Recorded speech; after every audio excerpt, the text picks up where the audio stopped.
O Senhor esteja convosco. Proclamação do Evangelho de Jesus Cristo segundo Marcos.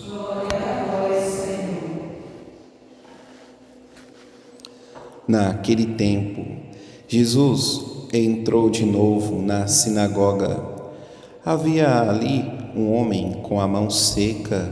Alguns observavam para ver se haveria de curar em dia de sábado, para poderem acusá-lo.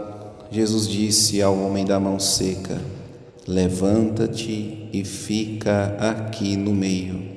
E perguntou-lhes: é permitido no sábado fazer o bem ou fazer o mal? Salvar uma vida ou deixá-la morrer? Mas eles nada disseram. Jesus então olhou ao seu redor, cheio de ira e tristeza, porque eram duros de coração, e disse ao homem: estende a mão. Ele a estendeu e a mão ficou curada. Ao saírem, os fariseus com os partidários de Herodes imediatamente tramaram contra Jesus a maneira como haveriam de matá-lo. Palavra da salvação. Glória a vós, Senhor. Amados irmãos e irmãs, alguns conselhos para que possamos iniciar este tempo comum. Será muito bom que cada um comece a ler o Evangelho de Marcos. Na sequência dos evangelhos, que é aconselhável a gente ler, segundo a escola e a pedagogia da catequese fundamental de Hugo de São Vítor, é que leamos primeiramente Marcos, depois Lucas, depois Mateus, depois João. Nesta sequência, Marcos, Lucas, Mateus e João. Marcos, ele é bem objetivo, ele é o ouvinte de São Pedro, e depois que Marcos conviveu com Paulo, foi então colaborar com Pedro. Marcos é um intérprete de São Pedro. Então, é um evangelho descritivo de um grego bem arcaico. Ele usa muitas conjunções e vai falando. E aconteceu que, e depois. E também é um evangelista muito descritivo. Ele cita as localidades, as peculiaridades de que Jairo era parente, de que o Cirineu era pai, de quem o Cirineu era pai. Então Marcos, ele é importante como um primeiro evangelho bem descritivo, que é o evangelho que vamos ler neste ano litúrgico, numa leitura corrida.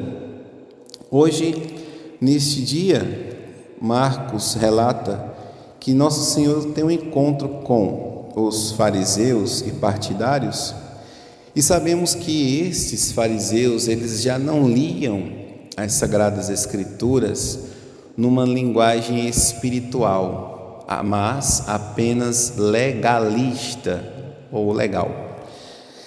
E eles não liam no Espírito, logo eles não vão perceber a ação de Nosso Senhor. E providencialmente Marcos relata este homem da mão seca, para fazermos uma leitura espiritual, que quando os fariseus eles questionam Jesus,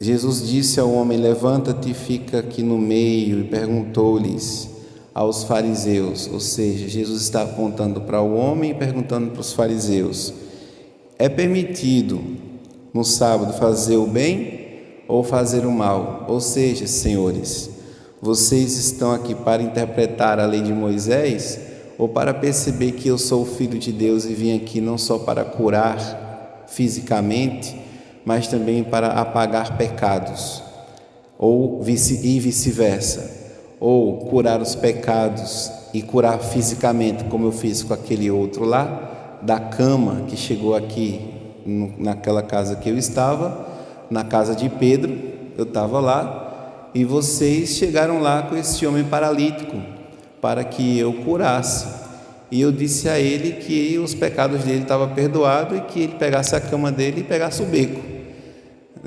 Então, para vocês, o que é mais fácil? Fazer curar pecado ou fazer um paralítico andar? Estamos saindo desta cena. Então, os fariseus salvaram uma vida ou deixaram ela morrer? Ou seja, amados, para nosso Senhor, o amor a Deus é a mesma realidade. Se eu amo a Deus, eu amo a mim como Deus quer que eu me ame. E amando a mim como Deus quer que eu me ame, eu também amo o meu irmão. Então, esses três amores em Cristo é uma única realidade. Que isso não foi percebido por causa daquela certa calosidade que existia no coração dos fariseus. A mão seca então, portanto, um símbolo externo daquilo que Jesus aponta para dentro dos fariseus, porque nesse momento os fariseus eles já tinham pecado.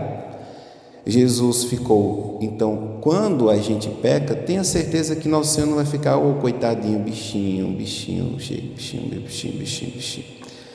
cheio de ira e tristeza. Ficou Jesus ao olhar ao seu redor. Só que não é a ira que a gente pensa que seja, é a ira da justiça. Ou seja, Jesus ele quer a salvação dos pecadores e não que eles morram daquele jeito, porque eram duros de coração.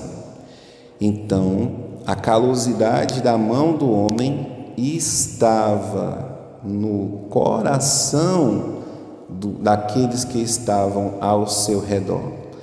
E nisto, não conseguindo enxergar e com o coração duro, nosso Senhor aponta que é isto que o pecado faz no coração.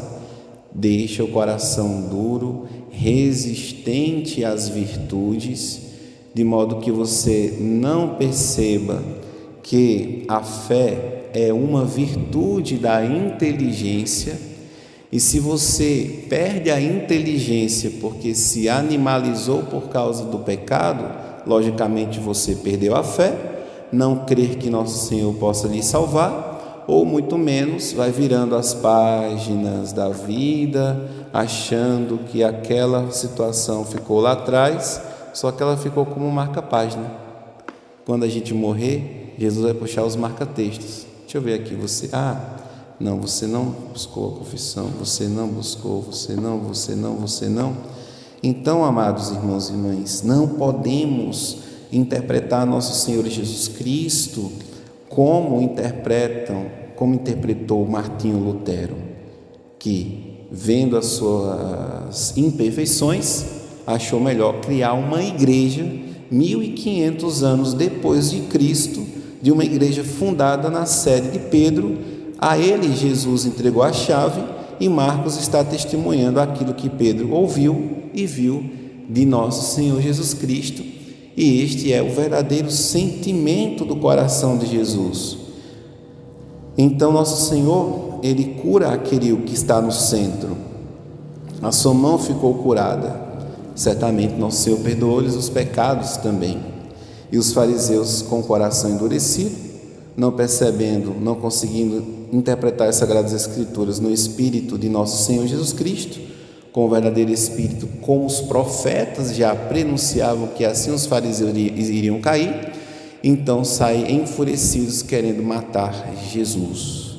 Então, amados irmãos e irmãs, vamos lá, coragem Vamos pedir a Deus a graça de viver esta união entre as três realidades do amor: a Deus, a nós mesmos e ao próximo. Se eu amo a Deus, eu consigo amar-me em Cristo como Deus quer que eu me ame, e ame a mim no meu irmão como Deus quer que eu o ame, e assim nosso coração curado, sensível às virtudes, abraçará a prudência, a temperança, a fortaleza e a justiça, nestas 4 virtudes iniciais, e aí nós vamos começando a viver numa vida sobrenatural, uma vida da graça, uma vida dos sacramentos, uma vida nova como Cristo, nosso Senhor Jesus, então, ele anseia, e que por justiça ele se ira e se entristece por causa da dureza que o coração fica após o pecado. Glória ao Pai, ao Filho e ao Espírito Santo,